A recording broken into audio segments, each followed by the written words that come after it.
بسم اللہ الرحمن الرحیم.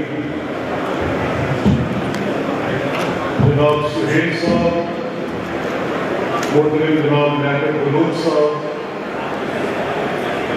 معزز قائدین بزنس کمیونٹی لاہور چیمبر،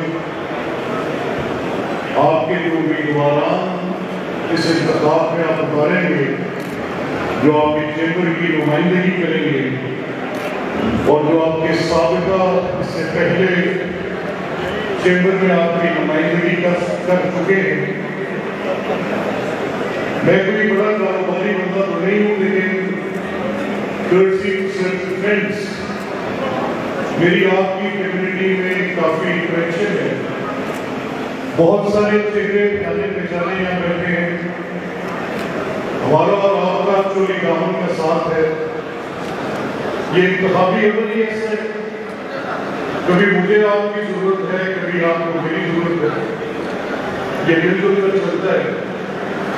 لیکن آپ کے اس ادارے کا قیام، آپ کے پیاس کا فنکشن جو آپ کے سابقہ صدر نجاری صاحب نے بیان کیا، میں سمجھتا ہوں کہ اس کی ایک شکل ہے، اور اس کی یہ شکل جو نجاری صاحب نے بتائی، اس کی ایک بڑی اہمیت بھی ہے کہ جب تک آپ کی بزنس کمیونٹی کے یہ لیڈرز گورنمنٹ کے ساتھ مل کر اس گروتھ کے انجن کو، جو آپ کی صنعت ہے، جو آپ کی تجارت ہے، جو آپ کی زراعت ہے، اور آپ کی زراعت کی آپ کی مرہون محنت ہے، یہ ممکن نہیں ہے کہ جو 60 کی دہائی میں انٹروینشن ہو گئی، یعنی ایک ٹریکٹر آ گیا، ایک ٹیوبویل آ گیا، ایک تھریشر آ گیا، اور وہیں پر وہ بات ختم ہو جائے. اس سے آگے کی 5 دہائیاں منتظر ہوں کہ اس کے اندر کوئی جدت آئے. وہ زری بینک کا شو کیس آج بھی منہ چلا رہا ہے کہ یہ جو لارج اسکیل مینوفیکچررز تھے، کیا یہ تھریشر سے آگے جانے کی اہمیت بھی رکھتے تھے کہ یہ حکومت کی پالیسی میں کوئی دھکا دے کر پیچھے پڑی؟ یہ حادثہ کہاں رونما ہوا؟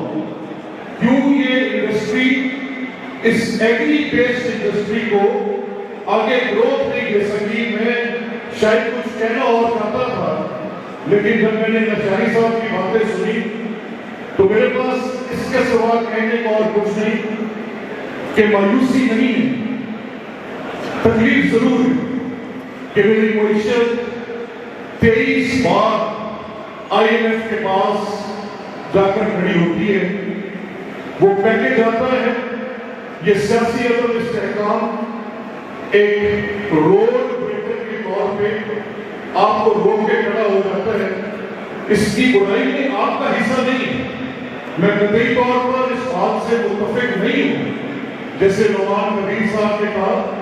کون کہتا ہے کہ تاجر یا صنعت کار خدا نخواستہ وہ اپنا کردار ادا نہیں کر رہے؟